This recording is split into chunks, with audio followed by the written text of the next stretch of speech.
আজকে যে বিষয়টা নিয়ে বলবো সেটা হচ্ছে যে রিসেন্টলি আমার এক ফ্রেন্ড সে কাতারের জন্য ভিসা অ্যাপ্লাই করে। সো সে কিভাবে তার মেডিকেল দিল সেই বিষয় নিয়ে একটু আলোচনা করব। মেডিকেল দিতে হলে যে বিষয়টা খেয়াল রাখতে হবে প্রথমেই সেটা হচ্ছে তার অ্যাপ্লিক্যান্টের অ্যাপয়েন্টমেন্ট লেটার সেটা সাথে নিতে হবে এবং সাথে তার পাসপোর্ট নিলেই হবে।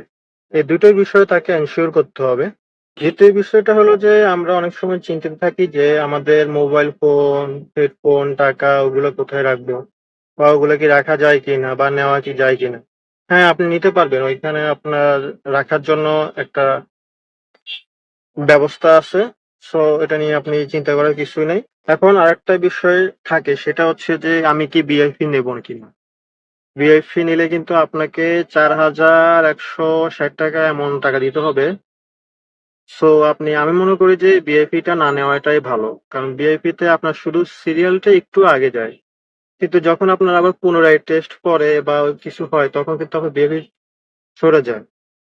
এখন আরেকটা বিষয় হচ্ছে যে আপনার যদি মেডিকেল হয়ে যায় বা হওয়ার সম্ভাবনা থাকে তখন হয়তো বা আপনাকে আবার রিভিজিট করাবে, নাও করতে পারেন যদি ভাগ্য ভালো থাকে আপনার হয়ে গেল।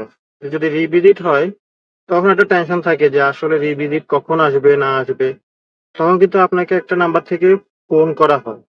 সো আপনি চেষ্টা করবেন যাতে ওই ফোনটা রিসিভ করার জন্য।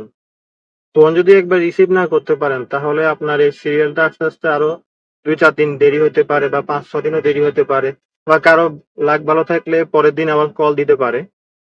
সো আপনাকে যখন ফোন করা হবে তখন কিন্তু আপনি ফোনের আশপাশে থাকবেন, ফোন থেকে দূরে যাবেন না, ফোন সবসময় কাছে রাখবেন। ফোন ধরো আবার সকালে করতে পারে, বিকালেও করতে পারে, দুপুরেও করতে পারে, রাতেও করতে পারে, আপনার যে টাইমে থাকুক না কেন ফোন কাছে রাখবেন। যদি রিভিজিটটা আপনার হয়, রিভিজিট আসলে আপনাকে অবশ্যই ফোন কাছে রাখতে হবে।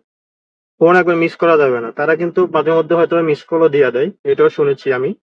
তো এগুলা কখনো করা যাবে না, ফোন কাছে রাখতে হবে এবং ফোন রিসিভ করে আপনার ডেটটা জেনে নিতে হবে।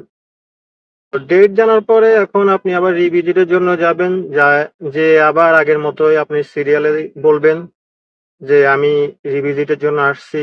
তা আপনাকে বলবে যে আপনি ফোন লকারে রাখুন, আপনার টাকা পয়সা লকারে রাখুন, অন্য কোথাও নেবে নিয়ে আপনাকে আপনার রিটেস্ট দিয়ে দিবেন। তারপরে দেখবেন যে আপনি অপেক্ষা করবেন, যদি অন্য কোনো রিপোর্ট করতে বলে তখন আবার রিপোর্ট করবেন, আবার পুনরায় সেম কাজ চলবে। তো এইভাবে আপনার কাতার মেডিকেলে সম্পন্ন করতে পারবেন।